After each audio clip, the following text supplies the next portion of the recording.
Introduction नम्रता ने दे दिया है। और आप लोगों से मिलके मुझे, जब से मैं मैसूर आई हूँ एक्चुअली, मुझे बहुत मज़ा आ रहा है। बहुत रिलेट कर पा रही हूँ अपने आप को यहाँ के वेदर, यहाँ के लोगों से और इस तरीके की ये से। तो जो चीज़ें आज हम लोग यहाँ पे बात करना है, उससे पहले हम थोड़ा सा और इंट्रो में ही ऐड कर देना चाहते हैं कि आ, तो मैं रांची से हूँ, झारखंड से, और बहुत ही सिंपल किसान परिवार से हूँ। घर में सारे लोग किसान हैं, ज़्यादातर लोग किसान हैं। उसके बाद के जो पीढ़ी है, हम जैसे वाले पीढ़ी, वो सब नौकरी में है क्योंकि सबको गवर्नमेंट नौकरी चाहिए था। तो ये हुआ है। मेरा रुझान शुरू से नहीं था जॉब की तरफ, गवर्नमेंट जॉब की तरफ। हालांकि बहुत प्रेशर था, होता है कि अगर आपको अच्छा ज़िंदगी जीना है तो पैसे होने चाहिए, और पैसे तभी होते हैं जब आपके सिक्योर लाइफ होते हैं टाइप। तो वो था, पर मेरा मन कभी भी ऐसा नहीं हुआ। तो मुझे मेरे भाई, जो कज़न भाई थे, वो लोग बैठ के ट्यूशन पढ़ाते थे और बोलते थे कि थोड़ा इकोनॉमिक्स, क्योंकि मेरा सब्जेक्ट रहा था, मैंने वहीं रांची से ही पढ़ाई करा ग्रेजुएशन तक का। तो उन्होंने मुझे बोला इकोनॉमिक्स पढ़ लो तो तुम्हारा बैंक में नौकरी हो जाएगा।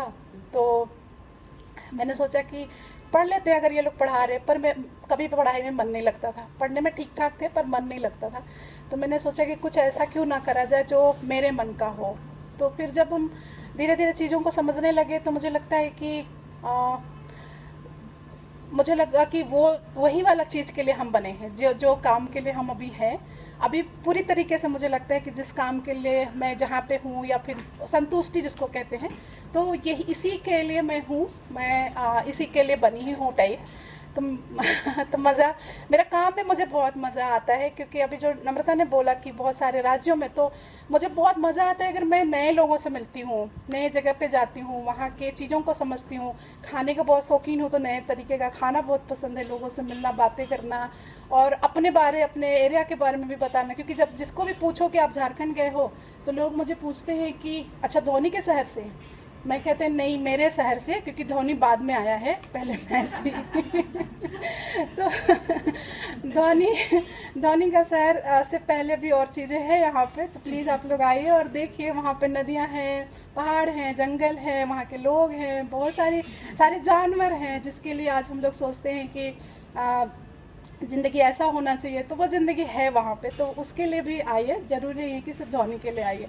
तो धोनी सुनेंगे तो बोलेंगे कि नकार रहे हो तुम मुझे, ऐसा नहीं है। तो ये एक चीज़ है। और जब हम चीज़ों को समझना शुरू किए, क्योंकि मेरा भी कोई ओरिएंटेशन नहीं था, क्योंकि मेरे घर पे सब लोग किसान थे, और हमने हमेशा देखा था, मेरे नाना, मेरे माँ बाप और जो परिवार थे उसमें बहुत प्यार था, बहुत आपस में लोग रहते थे, लंबा फैमिली था बहुत सारा, एक जगह बैठते थे, खाना खाते थे, शाम में बात करते थे, और जो सेकेंड डे का प्लानिंग होता है वो भी होता था।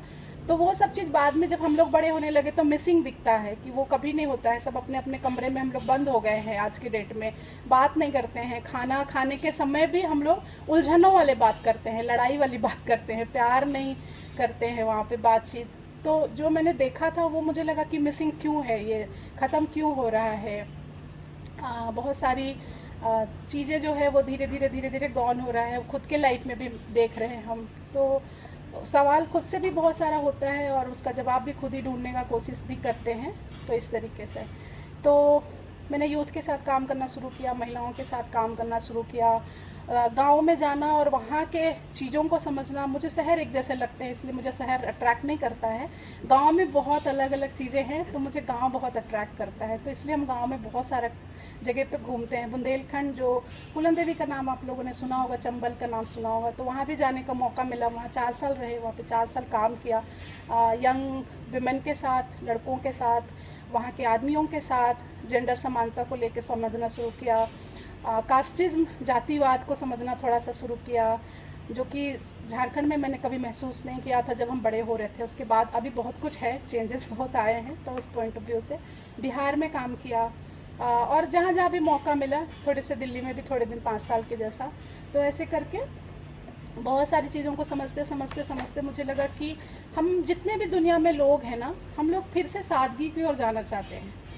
फिर से बहुत मॉडर्निटी के बाद, बहुत मॉडर्न होने के बाद हमारा लाइफ स्टाइल जो है, हम चाहते हैं कि शांति हो, सुकून हो, एक छोटा सा घर हो, कुछ जानवर हो, और प्यार हो, पीस हो, यही सब हम चाहते हैं। तो मुझे महसूस होता है कि ये तो हम लोग जी रहे थे, ये हमारा जीवन था, सब कुछ, हाँ सब कुछ हमारा जीवन था। फिर हमने ख़राब किया उसको, हम मॉडर्न बन गए बहुत सारी चीज़ें की, उसमें भी बहुत टेक्निकल चीज़ें की, उपयोग किया, और फिर हम आ, आ, उसी की तलाश में फिर से भटक रहे हैं, फिर से उसके लिए ढूंढ रहे हैं जगह कि हमारा जीवन फिर से ऐसा हो जाए जहां हम शांति और पीस के साथ रह सके, प्यार से रह सके, लोगों के साथ रह सके। क्योंकि अब कम्युनिटी बिल्डिंग की बात करते हैं और कम्युनिटी मिल नहीं रहा हम लोगों को बात करने के लिए। हम दोस्त हमारे कम हो गए हैं, क्योंकि हमारी विचारधारा नहीं मिलती तो दोस्ती भी नहीं मिलती, तो बहुत सारे कम हो गए हैं दोस्त। तो मुझे लगा कि जो जिस कम्युनिटी से हम आते हैं, आदिवासियत के बारे में अगर हम बोलते हैं, तो हमने वो बचपना जिया है कि हम 4 नाना, हमारी 4 मौसी, 16 मौसियाँ, मामा, और फिर उतने सारे परिवार, मतलब इतना बड़ा आंगन में हम लोग बैठ के खाना खाते थे एक टाइम पे। और आज ऐसा हो गया है कि एक छोटा सा जगह में भी हमारे साथ बात करने के लिए कोई नहीं है। तो जो रिटर्न जाने का जो बात है कि हम पीछे फिर से मुड़ के देखना चाहते हैं, तो हमने आदिवासी जीवन को फिर से देखा कि अभी भी लोग हैं हमारे साथ गांव में, हालांकि बहुत प्रभावित हो चुके हैं ऑलरेडी, पर अभी भी वो उसी लाइफ को जी रहे हैं, उसी तरीके से जी रहे हैं, चूल्हे पे खाना बनाना और ये सब। तो मैंने एक चीज़ देखा कि आदिवासी जीवन में जितने हम जंगलों का संरक्षण करते हैं, अपने बीजों को जो सम्माहित करके रखते थे, संग्रह करके रखते थे और नेक्स्ट ईयर उसको लगाते थे फिर से खेतों में, वो सब ख़त्म हो गया। इतना चीज़ कमर्शियल हो गया है कि हम बाज़ार पे डिपेंडेंट हो गए हैं, कुछ भी मेरे पास नहीं है, हर चीज़ हम बाज़ार से लेते हैं। खेती का ये हो गया है कि जब तक हम खेत में यूरिया नहीं डालते हैं तो खेत भी नहीं आता है, कुछ धान नहीं होगा, गेहूँ नहीं होगा, कुछ भी नहीं होगा इस तरीके का। तो कितना कमर्शियल हो गए हैं हम ऐसे।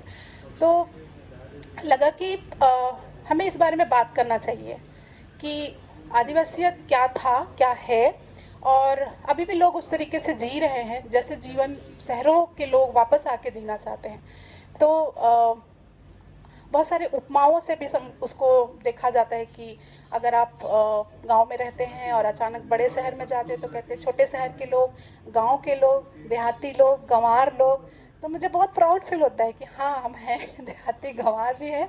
और हम अगर एजुकेशन के मामले में पूछिए या किसी और तरीके से पूछिए, लाइफ स्टाइल, जीवन के बारे में पूछते हैं, तो हम कंपेयर नहीं करेंगे आपसे कि अगर आप हमें इतने सारे उपमा देते हैं, पर उस उपमाओं को समझने से पहले, एक बोलने से पहले एक बार आप जाके देखिए कि वो उपमा सही भी है कि नहीं है जो आप दे रहे हैं, जो चीज़ें आप कह रहे हैं।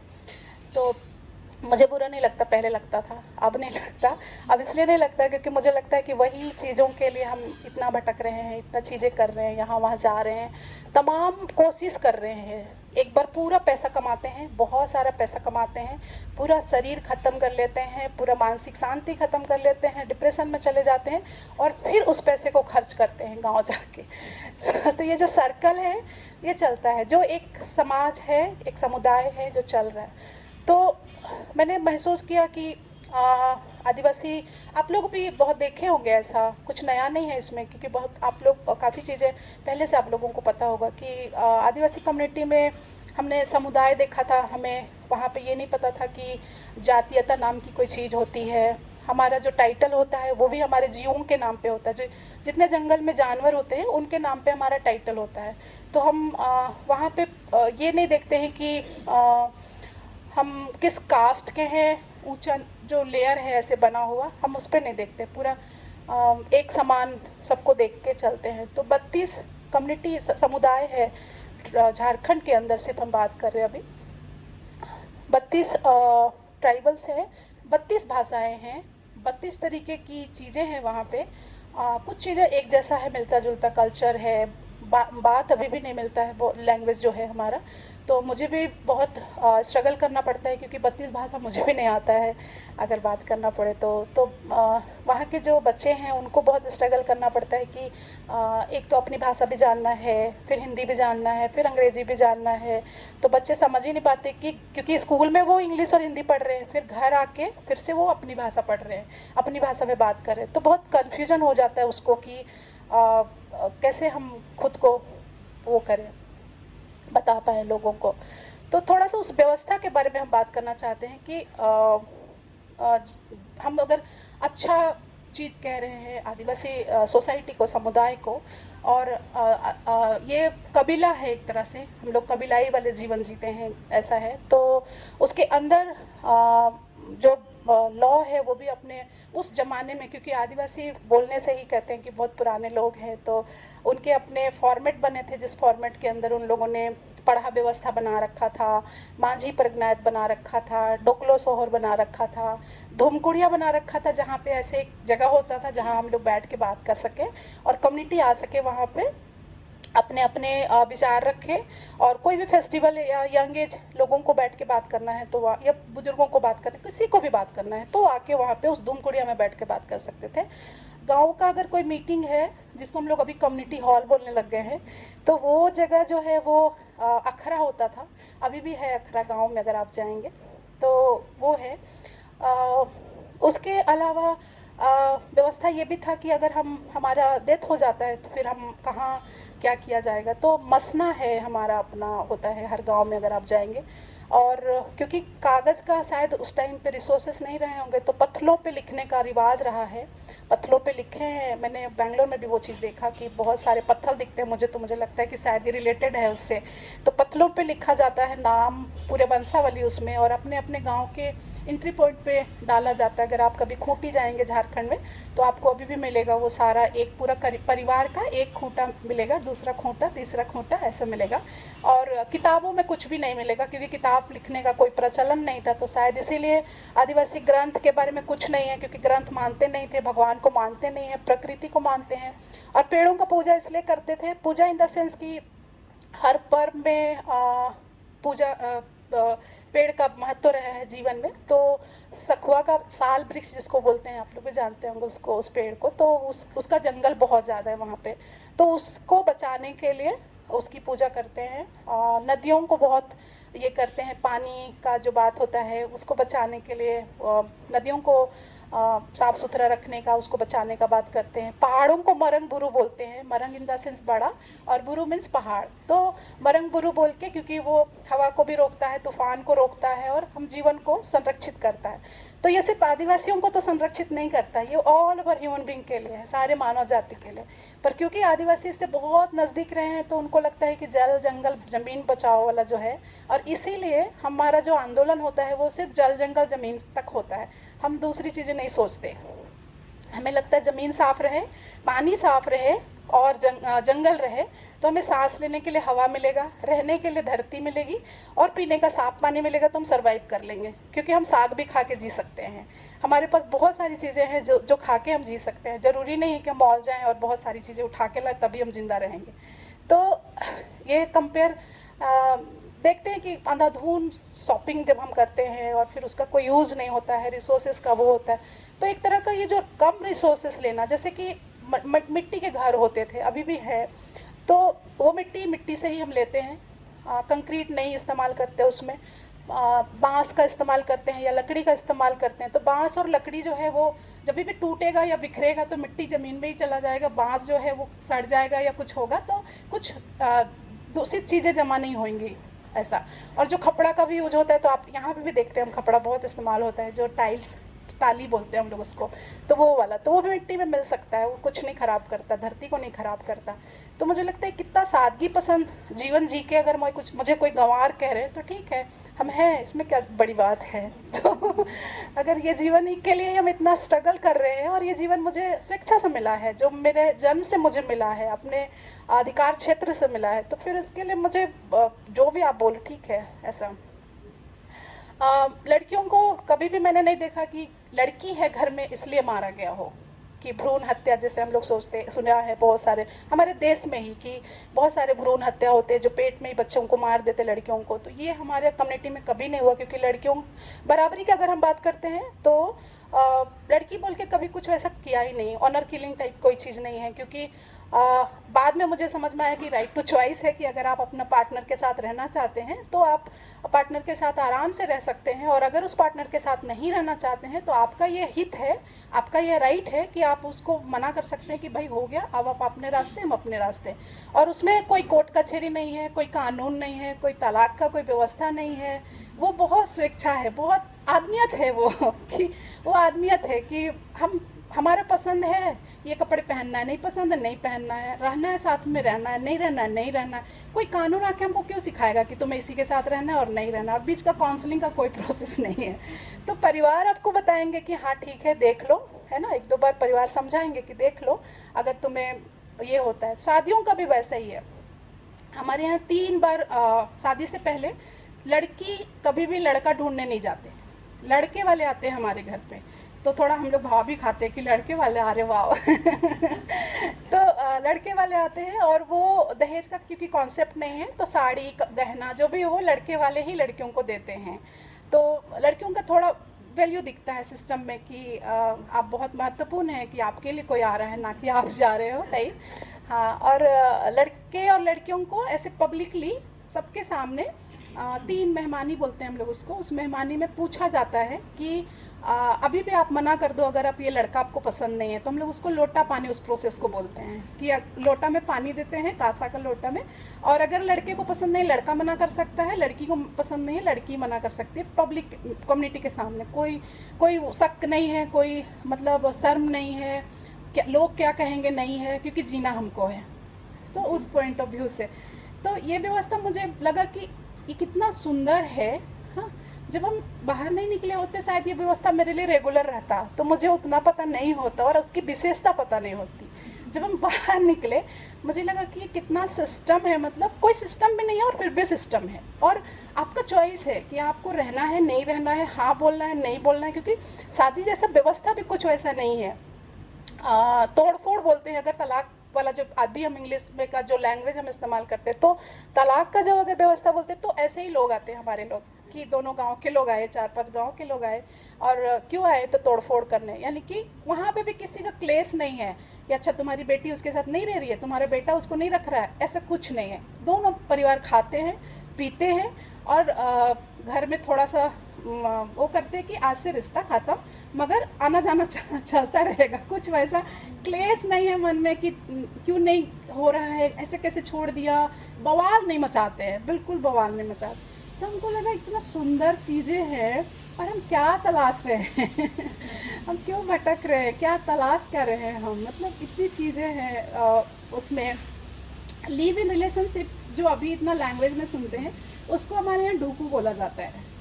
डूकू इन द सेंस कि आप पसंद किए, वो आपके गांव का भी हो सकता है, दूसरे गांव का भी हो सकता है, परिवार का नहीं हो सकता है, टाइटल का नहीं हो सकता है। ये है कि हम अगर लकड़ा है तो हम लकड़ा से शादी और रिश्ता किसी भी तरीके का नहीं कर सकते, हम भाई बहन होते हैं, तो हमारा कबीला में ये भाई बहन होता है, तो हम किसी भी तरीके से ये वाला चीज़ हम फॉलो करते हैं कि हम भाई बहन हैं, तो हम उसके साथ तो किसी तरीके का रिलेशनशिप में नहीं जा सकते हैं। मगर किसी और के साथ अगर पसंद है तो साथ रह सकते हैं शादी से बाद में। मैंने बहुत सारे ऐसे रिश्ते देखे जिसमें करीब वो 60 साल 70 साल बिता दिए और शादी नहीं किया, कुछ शादी नहीं किया, किसी ने उस बच्चे के लिए कोई बात नहीं किया। बहुत बार ऐसा भी हुआ कि लड़कियां बच्चे की बात पसंद नहीं है उनको रहना, तो बच्चे छोड़ दिया कि चलो बच्चा है फिर भी हम नहीं रहेंगे उसके साथ, तो उस बच्चे के साथ किसी तरीके का भेदभाव नहीं हुआ कि ये छूटा हुआ घर का बच्चा है या इस तरीके का, उस बच्चे को भी लोगों ने उतना ही स्वीकार किया। बहुत बार ऐसा भी हुआ कि वो अपनी कम्युनिटी से जाके दूसरे से शादी करके आई लड़की या लड़का, तो वहाँ से जो बच्चे हो गए तो उस बच्चे को भी साइड नहीं किया कि ये बच्चा किसी और का है, उस बच्चे को भी अपनाया। तो हमने बोले इतनी स्वीकारता है, कितने स्वीकार कर रहे हैं, मन में छल नहीं है, और लोग आके हमें सिखा रहे हैं कि तुम्हें कैसे जीना चाहिए कैसे जीना है तुम्हें, तो हम फॉर्मेट बताएंगे तुमको कि तुम्हारा जीने का तरीका क्या होगा। और क्योंकि हमें आता है, हमने इंग्लिश पढ़ाई करा है, हमने बड़े यूनिवर्सिटी से पढ़ाई किया है, हमने बुद्धिजीवी हम हैं, तो हम आके आपको बता रहे हैं कि आपको कैसे लाइफ जीना है। तो हम उसको भी सुनते हैं, क्योंकि मुझे लगता है कि शायद उसमें भी कुछ लर्निंग मिल जाए कि हाँ ठीक है, हो सकता है उसमें भी बहुत सारी चीज़ें होंगी। बहुत अच्छा हमने बताया आपको, इसके बुरा भी है बहुत, इतना सब कुछ बहुत अच्छा नहीं होता है। तो बुरा ये है कि लड़कियों को ज़मीन में ये नहीं देते हैं, हक नहीं देते हैं। और जब हम बुद्धिजीवी हो गए तो हमने लड़ाई लड़ना शुरू किया कि क्यों नहीं, ज़मीन में क्यों नहीं। कल ही हम लोग करीब 100 लोगों के साथ ऑल ओवर इंडिया लेवल पे ये डिस्कशन रखा, क्योंकि सुप्रीम कोर्ट का एक ऑर्डर आया है 2-4 दिन पहले कि लड़कियों को भी ज़मीन पे हक मिलना चाहिए। तो जो हमारा कस्टमरी लॉ हम जिसको बोलते हैं, जो ढांचा मैंने अभी बताया डोक्लो सोहोर और ये सब, तो वो कस्टमरी लॉ के अंदर आता है, जो हमारा संविधान से भी ऊपर माना जाता है। इन द सेंस कि कम्युनिटी हमारा कस्टमरी लॉ को पहले फॉलो करता है, भारत का संविधान को बाद में। तो उसके लिए हम एंटी नेशनल भी कहे जाते हैं, हम उग्रवादी भी कहे जाते हैं, हम माओवादी भी कहे जाते हैं। इस तरीके की बहुत सारी चीज़ें भी हैं, हमारे जो लांछन है वो भी हमारे साथ में है कि ये लोग, क्योंकि कस्टमरी लॉ को तो कोई समझ नहीं रहा है, बाहर के लोग कभी रहे नहीं वहाँ पे आके, समझे नहीं। 5th शेड्यूल ज़मीनों को बचाने के लिए वो है, पेशा कानून है, जो पंचायती राज व्यवस्था है उससे हट के पेशा है, तो वो भी सारी चीज़ें जो कानून के अंदर है वो है। जेंडर इक्वालिटी में जो हमको समझ में आया वो ये है कि अगर आदमी और औरत दोनों के घर में बच्चे हैं, साथ रह रहे हैं और दोनों के बच्चे हैं, तो कोई ये नहीं वेट करेगा कि बर्तन पत्नी ही धोएगी या बच्चे को वही गोद पे लेगी, बच्चे को वही खाना खिलाएगी, जो नॉर्मली हम लोग देखते हैं। तो वहाँ पे बच्चे का जिम्मेवारी बाप को भी उतना ही लेना है जितना माँ को है। तो वो भी उसको पीठ में बांध के खेतों में काम करने जा सकता है, पीठ में बांध के उसका सारा, अगर आप रांची आए हैं, अगर झारखंड छत्तीसगढ़ कहीं भी, तो आप लोग बहुत आसानी से देखे होंगे, ये प्रैक्टिस में है, ये खेत को जोतते हुए, धान ढोते हुए या गाड़ी चलाते हुए बच्चों को पीठ में बांधना बहुत आसान है। आदमी औरत दोनों बराबर बराबर करते हैं। तो वो है क्योंकि अगर हम समानता की बात करते हैं, तो जो जेंडर समानता की अगर हम बात करते हैं, तो जो धूमकुड़िया का हम बात किए, उस धूमकुड़िया में हम लोग ऐसे ही बैठते हैं सब लोग, और बहुत कल्चर होता है वहाँ पे। कल्चर इन द सेंस कि मेरी माँ बताती थी कि उनको स्कूल में भेजा गया तो कभी पढ़ाई के लिए नहीं भेजा गया, उनको ढोल मांदर बजाने के लिए, सीखने के लिए भेजा गया।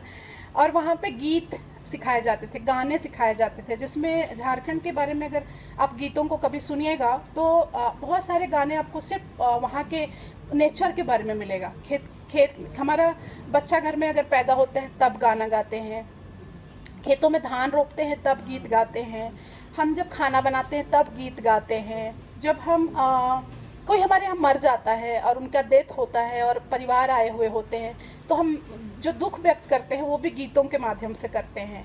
तो ये जो गीत का है, और डांस का जो कॉन्सेप्ट है, कहते हैं कि रामदयाल मुंडा के बारे में आप लोग सब जानते होंगे, तो उन्होंने बोला था जे नाची से बाची, मतलब दुनिया में जो नाचेगा वही बचेगा, क्योंकि उल्लास का जो होता है वो हमारा बॉडी, हम जैसे जैसे खुश होते हैं वैसे वैसे हमारा जीवन और बढ़ता है। हम जितना मुस्कुराते हैं, जितना लचक होता है हमारी बॉडी में, उतना हमारा जीवन और लचकदार होता है। तो वो उन्होंने बोला था कि जो जे नाची से बाची, मतलब जो नाचते रहेगा और खुश रहेगा वो बहुत दिन तक जिंदा रहेगा। तो हर चीज़ में डांस है, मतलब हर चीज़ में डांस है। अभी हम आप लोगों को सबको इनवाइट करना चाहेंगे कि अभी आप सितंबर में आइए, फिर आप अप्रैल में आइए, फिर आप ऐसे तमाम त्योहारों में आइए। तो हम लोग सड़कों पे निकलते हैं लाइन से, बहुत सारे लड़के लड़कियां और सब एक दूसरे के साथ डांस करते हैं। वहाँ पे कोई ये नहीं देखता कि लड़का है तो उसके साथ नहीं नाचेंगे, लड़की है तो उसके साथ नहीं। तो ये वाला बहुत कल्चर में है, और इसलिए भी बहुत बार हम लोगों को प्रॉब्लम होता है जब दूसरी कम्युनिटी हमारे साथ आती है और हम इतना फ्रैंक होते हैं, तो फिर वो हमारे चरित्र और कैरेक्टर पे चला जाता है कि लड़कियाँ ऐसी होती है, हंसना तो मना है, लड़कियों को तो बोलना मना है, कैसे दूसरे लड़कों के साथ ऐसे हंस सकती है, बोल सकती है, क्योंकि हमें कभी बताया नहीं गया कि ऐसे मत बैठो, ऐसे नहीं रहो, ऐसे नहीं करो। जो हमें बैड टच गुड टच भी हम लोगों को उतना ही सिखाया गया कि गलत है तो गलत है, सही है तो सही, क्योंकि उसमें भी बहुत सारी चीज़ें समाज के अंदर है जो अगर किसी तरीके का इस तरीके का कुछ होता है लड़कियों के साथ में, तो समाज ही तय करता है, वो जो व्यवस्था है कस्टमरी लॉ के अंदर वही वो करता है। हाँ, इसमें फिर से वो चीज़ है कि लड़कियों को यहाँ कस्टमरी लॉ के जो डिसीजन वाले पोस्ट हैं उस पोस्ट में लड़कियां नहीं होती हैं।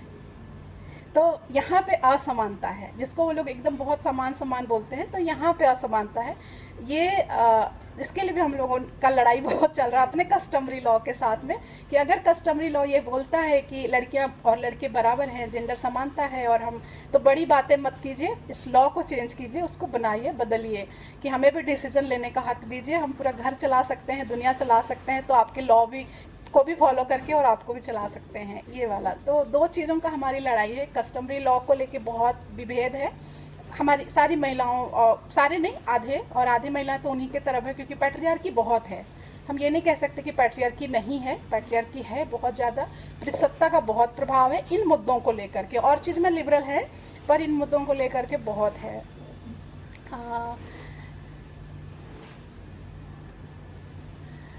मुझे लगता है कि ज़मीन का जो मसला रहा है पूरे भारत में, कि ज़मीन, क्योंकि जब आदिवासी आए होंगे, रहे होंगे यहाँ पे, हज़ारों साल का मसला है, तो उस टाइम पे जंगल ही जंगल रहा होगा, क्योंकि जब अभी इतना जंगल है तो उस टाइम में भी जंगल रहा होगा।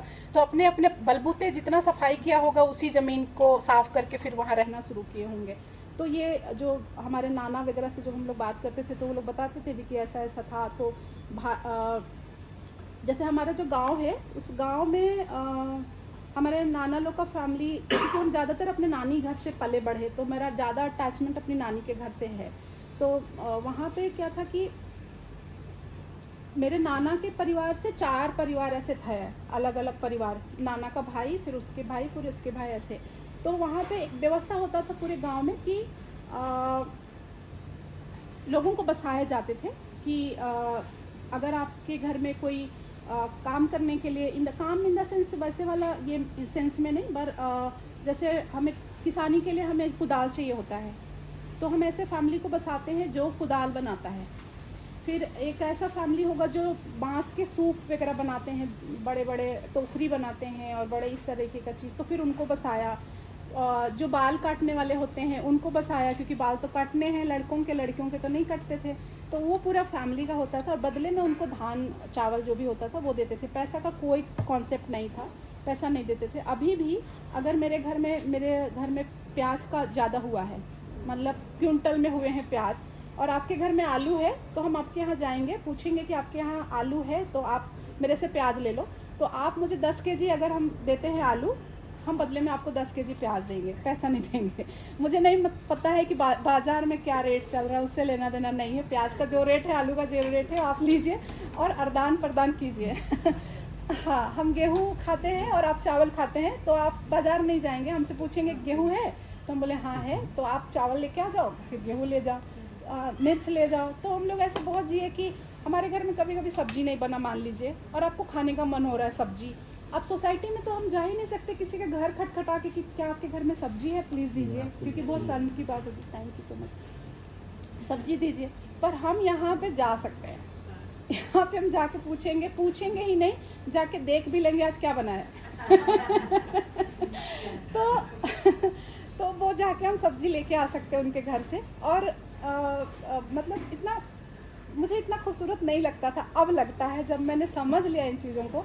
तो मछली मारते हैं हमारे यहाँ तालाब से, हाँ, और वो मछली बेचते नहीं हैं। वो मछली हम समझ गए कि यहाँ पे हम इतना परिवार है, जितने 10 लोग हैं मान लीजिए, तो 10 परिवार के लिए 10 पत्ते तोड़े जाएंगे, उनके दोने बनाए जाएंगे, और बराबर मछली, एक बड़ा मछली, एक मीडियम मछली, एक उससे छोटा मछली और एक छोटा मछली, ऐसे 5 अलग अलग मछली का जो शेप है उसके हिसाब से हम सबको बांटेंगे। ये नहीं कि हम लीडर हैं तो 5 बड़े बड़े मछली हम ले लिए, नहीं, बराबर देंगे, आपको भी बराबर देंगे और हम भी उतना ही रखेंगे। ऐसा मतलब मटन, चिकन या जो भी चीज़ें कटती है, गांव में सब्जी होती है, क्योंकि मांस का बहुत वो है, हाँ, प्रचलन है। राइस बियर का बहुत प्रचलन है। तो हमारे में ये भी शर्म नहीं है कि बेटी बाप के सामने बैठ के नहीं पी सकती।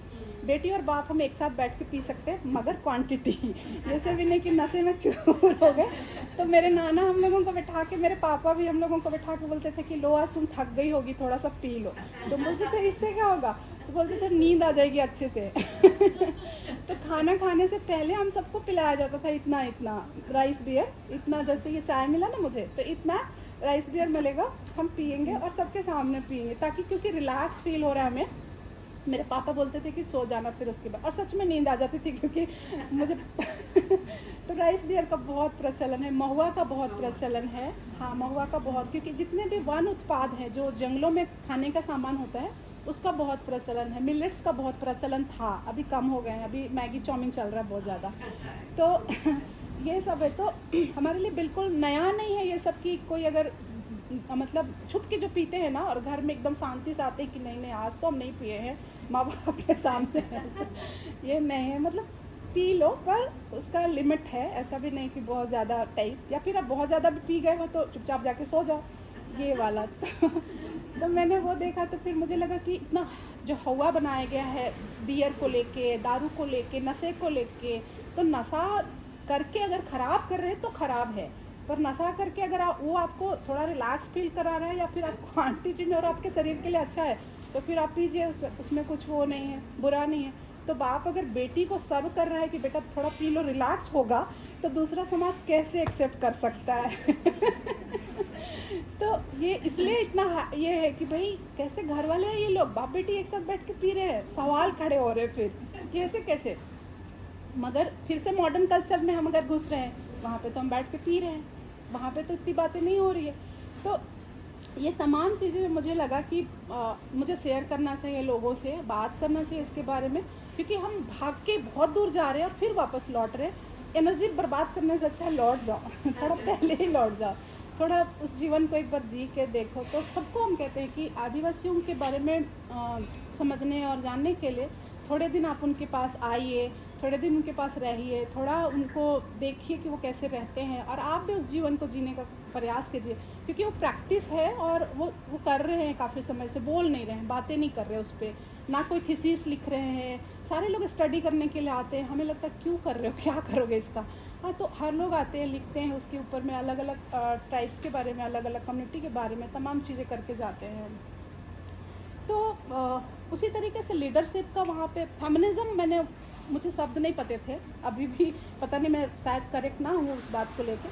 तो फेमिनिज्म हम इस तरीके से देखते हैं कि हमारी माँओं ने हमारे लिए काफ़ी चीज़ें डिसीज़न मेकर के वो पे जाके किया, कि कुछ चीज़ ऐसा नहीं था जो, जैसे हम शादियों में जब जाते हैं तो आजकल हम लोग बड़े बड़े तोहफे लेके जाते हैं, है ना, पर हमारा सोसाइटी समझता है कि तोहफों से ज़्यादा सपोर्ट का ज़रूरत है, तो हम उसको मदद बोलते हैं, एक दूसरे का हेल्प बोलते हैं। तो कोई हम बड़े बड़े टेंट नहीं लगाते, पत्तों का वो बनाते हैं।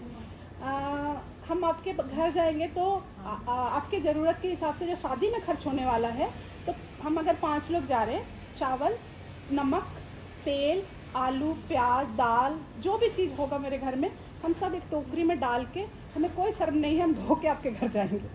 और ताकि जो आप किसी को खाना खिला रहे हो, शादियों में तो बहुत खर्चे हैं, तो इतना खर्चा वहन करना शायद एक परिवार के लिए पॉसिबल नहीं होगा, कि वो इतना सारा हज़ारों हज़ार रुपए कर्ज लेके लोग शादी करते हैं और फिर बेटी को विदा करके रोते रहते हैं, पूरे जीवन कर्जा चुकाते रहते हैं। शादी हमारे लिए उल्लास है कि आप आइए, खाना खाइए, और दूसरे दिन जितना खाना आप खर्च कर रहे हैं उतना खाना आपके घर ऑलरेडी है, तो आपको रोने का ज़रूरत ही नहीं है।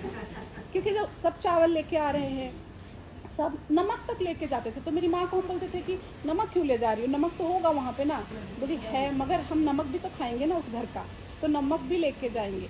तो पन्नी तो था नहीं, तब हम लोग जब बड़े हो रहे थे पन्नी का उतना इस्तेमाल नहीं होता था, प्लास्टिक का, तो सीसी होते थे छोटे छोटे, तो मेरी माँ उसमें, या फिर दोना बना के, पत्ते का दोना, उसमें तेल लेके बड़ा सेव करके वो तेल को लेके जाती थी। तो मुझे आज भी बड़ा मज़ा आता है वो चीज़ करने में, लोग हंसते हैं पर मज़ा आता है वो चीज़ करने में, कि आप किसी के घर जा रहे हैं तो बड़े पन्नी वाले सामान खरीद के लेके जाने से अच्छा है कि आप वो दीजिए जो उसको ज़रूरत है। तो ये सब देखा मैंने बहुत वो से। धान रोपने के टाइम में पैसे नहीं है आपके पास, हम सब, जैसे आज मेरे घर में है, कल नमिता के घर में है, परसों आपके घर में है, तो 1 वीक हमारा फिक्स प्लान फिक्स, मेरे घर का Monday, Tuesday, Wednesday, Thursday, Friday, Sunday और पार्टी। तो मदद हो गया हमारा, पैसा का कोई कॉन्सेप्ट नहीं है। पैसे देते हैं, जब हम छोटे होते तो घर वाले 5 रुपया, 2 रुपया, 1 रुपया ऐसे देते हैं, और वहाँ भी हमें इतना सा ड्रिंक मिलता है, चावल मिलेगा, उड़द दाल की जो दाल है वो मिलेगा, साग मिलेगा, जो मुनगा होता है ना, मुनगा, हाँ, मुनगा का साग मिलेगा, मूली की सब्जी मिलेगी, और इस तरीके की 2-3 सब्जियां जो भी उपलब्ध होगा, कद्दू होगा, जो भी उपलब्ध होगा, तो उसकी सब्जियां मिलेंगी। और फिर हम जाएंगे और खाना खाएंगे, धान रोपने के बाद खाना खाएंगे, फिर से गाना बजाना करेंगे, हमारा थकान ख़त्म, और फिर वापस घर आएंगे। फिर दूसरे दिन एक नया उत्साह के साथ दूसरे घर जाएंगे, फिर तीसरे घर। तो ये मोदेत का जो कॉन्सेप्ट है, जो हम अभी कम्युनिटी बिल्डिंग, मदद और ये सब ढूंढते हैं, कि अभी खेती करने के लिए ढूंढ रहे हैं कि भाई आदमी नहीं मिल रहा है, पैसे नहीं है हमारे पास, क्योंकि 100-100 रुपये सबको देने पड़ेंगे, तो कहाँ से देंगे? अगर 10 लोग आए तो 1000 रुपये देना पड़ेगा, कहाँ से देंगे? तो ये वाला जो कॉन्सेप्ट है कि किसी को पता ही नहीं चलता कि हमारा धान कब रोप लिए। हमारा अगर ये ख़राब हो गया है, जून में बनाते हैं, मई जून में, क्योंकि बारिश होने वाली होती है, तभी भी सब आते हैं। तो पूरा कम्युनिटी ना ऐसे ही लगे रहते हैं कुछ ना कुछ चीज़ों में, हमेशा कुछ ना कुछ चीज़ों में।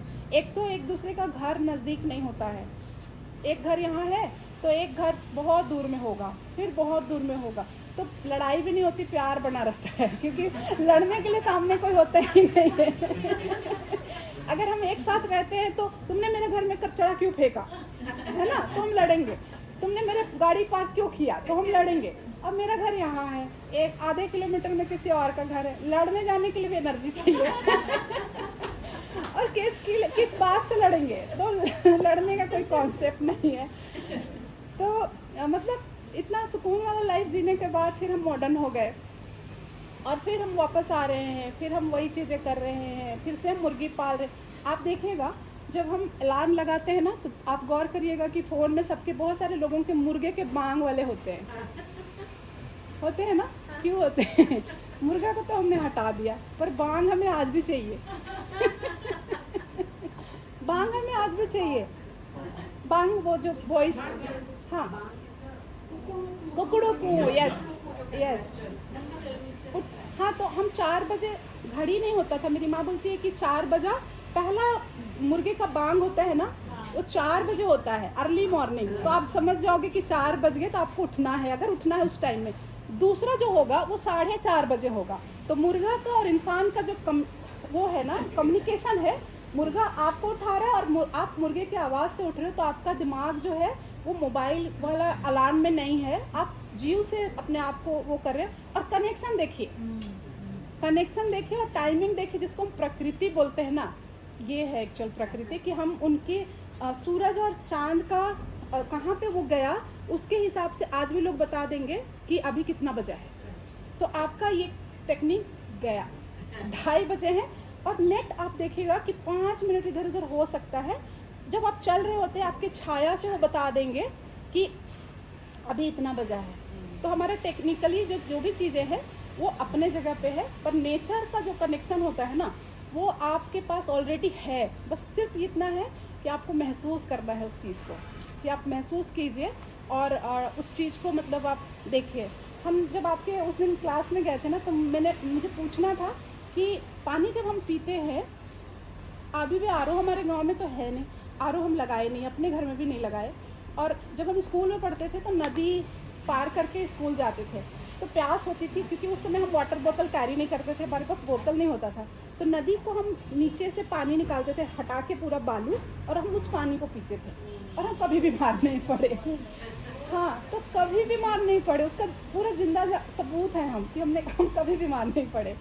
तो जो मिनरल्स का हम बात करते हैं, नेचर ने हमें बहुत कुछ दिया है, हम सिर्फ नेचर से ले रहे हैं, बस ले रहे हैं, और उनको बदले में कचरा दे रहे हैं, और फिर बोलते हैं कि हम तो प्रकृति मतलब थक गए हैं, ज़िंदगी जीना नहीं चाहते हैं, हम परेशान हो गए हैं। हमने अपना पूरा एटमॉस्फेयर ही वैसा बना रखा है कि हम थक जाएं, हम परेशान हो जाएं, गाड़ियों की आवाज़ से, धूल से, मशीनों की आवाज़ से, कंक्रीट से, तमाम चीज़ों से। हमें डर है हर बार कि कहीं वो गिर ना जाए, हम मर ना जाए। अगर हमारा घर मिट्टी का होता है, बांस गिरेगा और उससे चोट होगा, मरेंगे तो हम हरगिज़ नहीं। तो ये जो हम 10 तल्ला, 20 तल्ला, 50 तल्ला मकान बना रहे हैं, हमारा जो वो हो रहा है, हम क्या प्राप्त करना चाहते हैं? जीना तो हमें एक ही कोठरी में रहता है, और इतना ही सांस चाहिए, इतना वो। कोरोना वाले समय में हमने देखा कि जब हम गांव में जाते थे और लोगों को थोड़ा चावल सपोर्ट करने का कोशिश करते थे, या फिर कुछ खाने का सामान, तो वो लोग बोलते थे हमें मत दीजिए, जो लोग माइग्रेंट करके आए हैं उनको दीजिए, क्योंकि वो बाहर से आए हैं और उनके पास में खाने का नहीं है, हमारा तो चल जाएगा, इसी के अंदर बहुत सारे साग निकाल लेंगे खाना खाने के लिए, तो हम जी लेंगे, हमें नहीं चाहिए। और हमें नहीं लगता कि एक आध परसेंट लोग, एक आध परसेंट इन द सेंस एक आध गाँव में एक आध लोग कोरोना के टाइम उनका डेथ हुआ होगा, नहीं तो कोई मास्क नहीं लगाया। मैंने खुद कभी नहीं लगाया था मास्क, कभी नहीं लगाया, क्योंकि गांव में घुसने नहीं देते अगर हम मास्क लगा के जाते। तो विदाउट मास्क मैंने पूरा काम किया, गांव जा के सारी चीज़ें करी, कभी ना कुछ किसी तरीके का कोई इन्फेक्शन, कोई परेशानी कुछ भी नहीं हुआ। तो कभी कभी हमको लगता है गट्स फीलिंग भी बहुत काम करता है, कि हम जो विश्वास रखते हैं अपने ऊपर और वो सब करते हैं, वो भी बहुत काम अपने जीवन को जीने के लिए। तो लाइफ स्किल मैं भी सीख रही हूँ एक्चुअली इन सब चीज़ों से अपने जीवन के लिए। तो मेरा लाइफ स्किल भी बहुत बेहतर हो रहा है पहले के अपेक्षा, कि जीवन क्या है, जीने का तरीका क्या है, और रिलेट जो हम करते हैं एक दूसरे से। तो बहुत सारी चीज़ें हैं जो कि हम उस जीवन के बारे में सोचना चाहते हैं, आने वाले अपने लाइफ के बारे में, अपने जीवन के बारे में, और हम वो सब चीज़ करना चाहते हैं जो कि ऑलरेडी है, हम उसी में कर सकते हैं। इतना ही सा जीवन में हम बहुत कुछ कर सकते हैं जो ऑलरेडी हमारे पास है। हमको लगता है सब लोग जिए होंगे उस चीज़ को, थोड़ी थोड़ी हम सब जी रहे हैं, मगर हम इतने भुक्तभोगी हो गए हैं इन चीज़ों का, इतना कमर्शियल चीज़ें हो गई हैं कि उसका उपयोग भी करना कभी कभी लगता है ज़रूरी भी बहुत हो जाता है, क्योंकि उसके बिना आप कुछ कर नहीं सकते। 3 किलोमीटर अगर हमारा रास्ता है तो हम 10 मिनट भी पैदल नहीं चल पाते आज के डेट में, ये भी है। तो हमारा एक जो कल्चर था कि पैर धोने वाला, शायद यहाँ भी रहा होगा, कि कोई कहीं से गेस्ट आए तो पैर धोते थे पानी से। तो लोग, मेरी मम्मी को मैंने पूछा कि ये क्यों करते हैं, ये मुझे अच्छा नहीं लगता कि कोई आया तो उसका पैर धो। तो बोलती थी कि इसलिए करते हैं क्योंकि वो बहुत दूर से आ रहा है, थका हुआ है, और जब बॉडी में पानी पड़ता है तो बहुत रिलैक्स होता है। तो उस रिलैक्स आराम को प्राप्त कराने के लिए मेहमान को पैर धोए जाते थे, हाथ धोए जाते थे उसके। तो अभी हम कहीं पे भी जाते हैं, हम पूछते हैं चाय लोगे कि पानी लोगे। किसी के घर अगर हम जाते हैं तो सामने वाला हमसे पूछता है कि चाय चाहिए, पानी चाहिए। हम शर्म से भी कभी कभी बहुत प्यासे होते पर नहीं बोलते, नहीं नहीं ठीक है, थैंक यू आपने पूछा। वहाँ पे पूछने का कल्चर नहीं है।